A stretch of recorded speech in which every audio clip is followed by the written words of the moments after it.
Hello everybody, good evening, good afternoon, good morning, depending on what time you're watching this and where you're watching it in the world. It's currently 8:30 p.m. British summer time. As I said, I would come on regularly on a Tuesday night. And this week we're continuing the theme of confidence a wee bit by talking about authenticity. So I'm going to go through a few things tonight about authenticity and why I think it's important for confidence.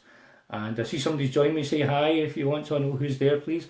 I'm just saying I'm just going to be talking about authenticity tonight and how it relates to confidence and why it's important and some general ideas about how you can make sure you're being authentic. So, if you like what I'm saying, give me a wee thumbs up. If you don't like it, ask me to change tack or something, or ask me a question, and we'll crack on. So, this whole idea of authenticity, what's it about? Well, it's really about, of course, being yourself. Now, that doesn't sound such a hard thing to do, does it really? It doesn't sound very hard at all. Unless at some point you suddenly found yourself incredibly stressed at points in your life. And a lot of that time, that is due to the fact that you're not being yourself, that you're having to be somebody else or somebody to think out with your persona, and I'll come on to what all that is in a minute. So, somebody wants to ask me, why would you not be yourself? Well, there's a few reasons actually. I mean, there's quite a lot, because we've got pressures from an early age to conform to what other people think is the norm, the societal norm. There's your parents, there's your friends, especially your friends at school, remember that? So, you had to try and be one of the cool kids, or even if you couldn't, then you would try to be in some other tribe that's there. And certain people still do that late into their adulthood as well. Whether you associate yourself as one particular tribe or not, you tend to take on some of the aspects of those people if you're not careful.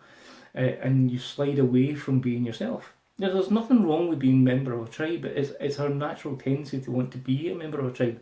But we have to remember to be us within the tribe, and not for us to become some kind of chameleon within the tribe. Because that's kind of what I did in my early years in life, that I was very much a chameleon, that I would try to fit in by being whatever that tribe was, and then I'd try to fit in over here by being what that tribe was.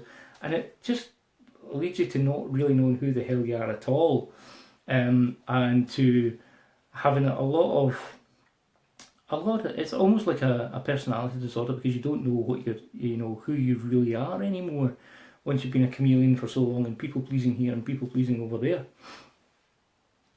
So that conformity can generally take the edge off of our authenticity and kind of take us away from who we really are.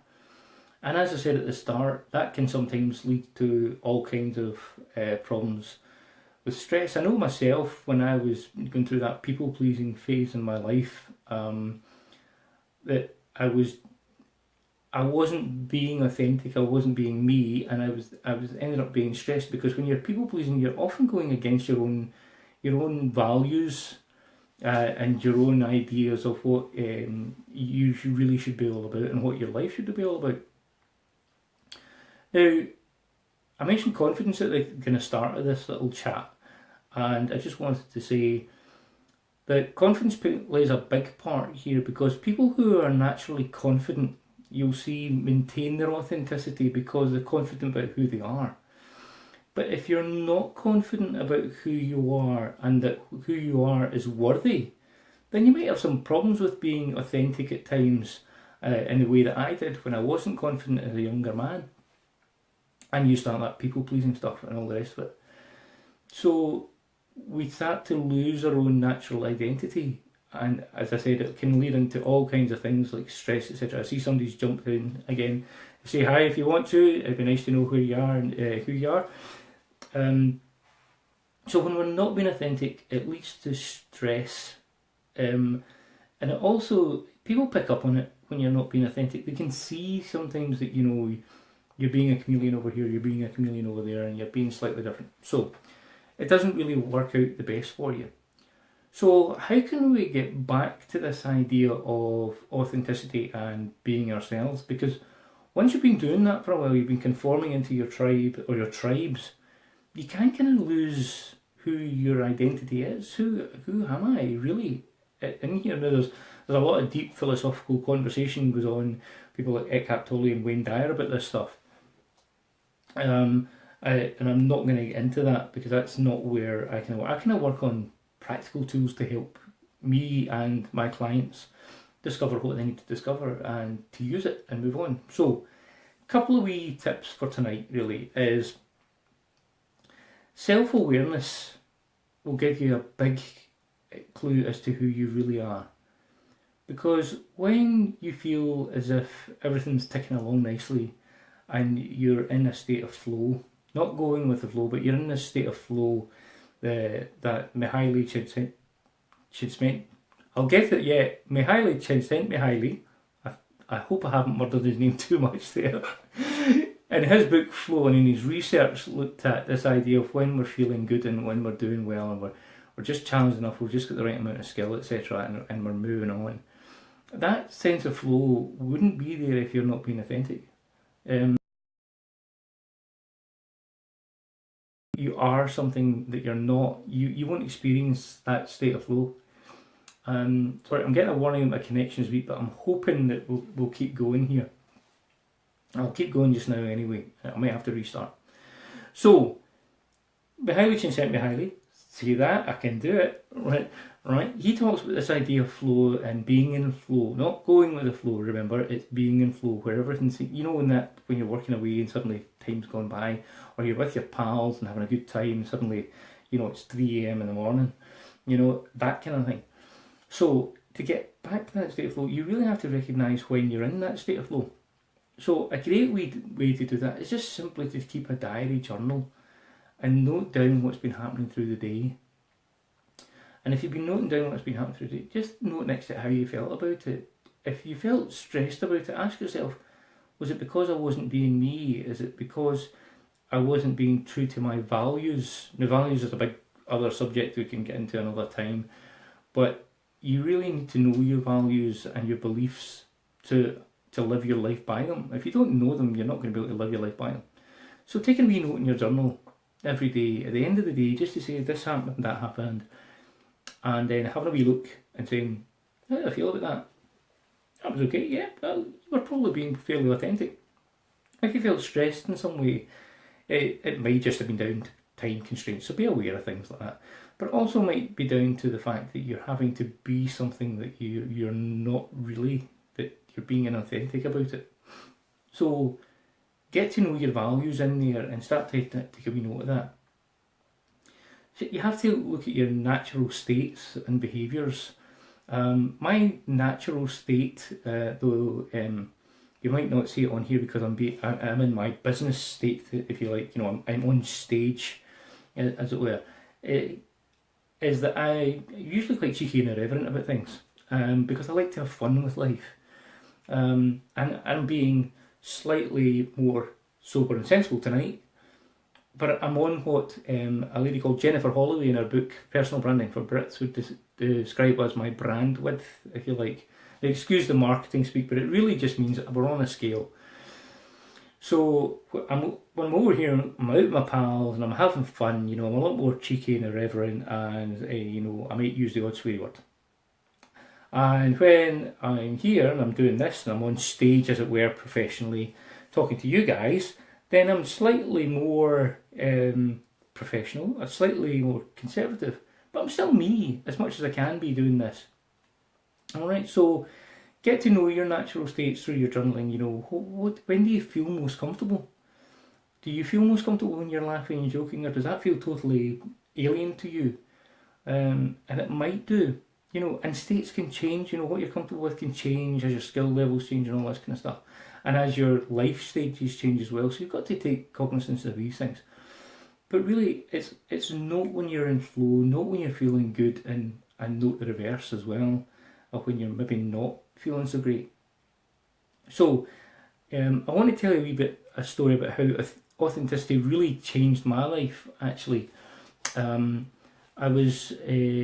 think I was 20 at the time, and I'd just come back to university after a year out. A long story, but I was back in second year. Everybody in this lecture hall I was sitting in, it was an economics lecture I think, knew each other as far as I was concerned in my mind. And I was looking around thinking, God, they're all in their wee cliques talking away already. And as I said before, I wasn't feeling very confident. And I'd really hated college prior to university and then the first year of uni. And that might have been why I got kicked out for a year. Or I had to leave for a year. But anyway, sitting next to this chap, and he turned around and thankfully he said to me, "Hello, how are you doing?" And engaged the guy in conversation. I said to him, "Well, I suppose you know everybody here." And he says, No, actually, he says, "I've transferred in from another course and I don't know anybody here." And I said, "Well, thanks for saying hello, because I don't know anybody either, and I'm not really sure if I'm actually going to stay here, because I really didn't enjoy last year, because, and for some reason I opened up to this guy and said, I wasn't very confident, I didn't really enjoy it. And these people all know each other, and it's, I could find it quite hard to break into this." And he said something to me that really, it just blew my world apart right there and then. He says, "Well, you can only be yourself, and if they don't like you, then to hell with them." He actually used stronger language than that, being from the west coast of Scotland. But the essence of it was, if they don't like you, to hell with them, because you can't be anything else. Now, up to that point in life, I had been bending over backwards to please this person over here and this person over there, being entirely different versions of me than were real to me. And it just hit me like a lightning bolt that, my word, I can actually do this. I can actually just decide to be the cheeky, irreverent behind that I am when I'm with my pals who know me really well, with this crowd here, when I'm getting in there. And if I'm the first person, like this guy, to extend my hand to say, "Hello, how you doing?" then people are more often than not very happy, about that. So from that moment on, I decided, do you know what? I'm just going to be me, and if they don't like me, to hell with them. Or other words beginning in F and ending in F. And that's what I did. And do you know, I had the best time from that moment forward. Second year, third year, fourth year, and the extra bit we did for on. I had a fantastic time. And I can walk into a room now, and I know if I'm being me, I won't be stressed. Because if I'm being me, I can't affect how you look at me and think about me. I can only affect how I behave and how I think. And if you don't like that, well, I'm not willing anymore to change who I am for you. Because even as a coach, I have to be me, because if I'm not me, and my professional brand with being me, if I'm not me, then you'll soon pick up on it. And I won't enjoy the experience, and probably the coachee won't enjoy the experience either. So I really have to be me now, to be able to build rapport with people and do the job that I do now, and helping people, lead their own wonderful lives of success without the stress. I really have to just be me.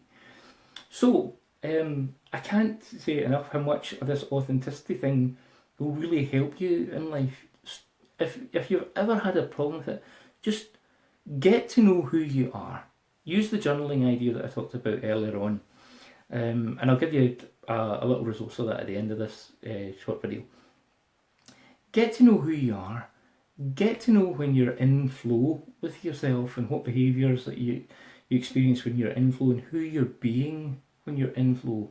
Not just what you're doing, but who you're being. And try to get some sense of that with your journaling. And really, you'll just start to notice that you'll be enjoying life more. Honestly, you'll be enjoying life a hell of a lot more if you just be you. Because I can't remember who it was who said, I think it might be Oscar Wilde, "Be you, everybody else is taken." And it's true. We can take little bits and pieces that we admire from other people, but as long as we don't, over-egg that, and we'll lose ourselves within it. So, that's my chat on authenticity tonight, and how it impacted my life, and hopefully you got a wee tip or two out of that there. So, I just want to give you a wee resource to help you with that. So, I mentioned journaling through this, and on my website, optiva.me, that's optiva.me, and in the resources section, you'll see the journaling resource guide.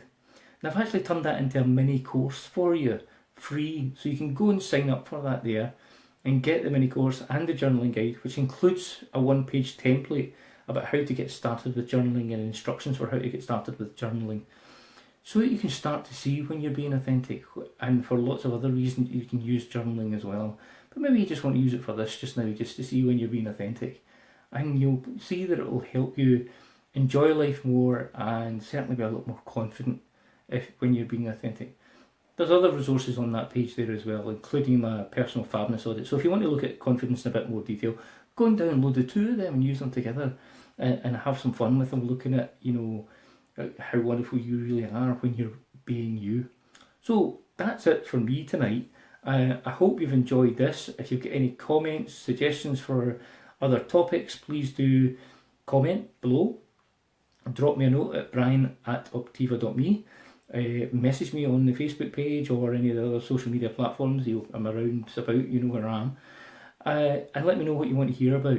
I'm going to continue on this kind of theme of confidence and things that build it up, maybe for the next couple of weeks. But if there's something pressing for you, if there's something urgent, we can do it anonymously, or you can ask a question here and you can just put anonymous next to it so I don't say your name, and we'll keep it like that. So hope you enjoyed that. That's all from me tonight. Go and check out those resources on optiva.me/resources for the journaling course and guide and the personal fabness audit, and have some fun with it. And hopefully I'll see you again soon. Bye for now.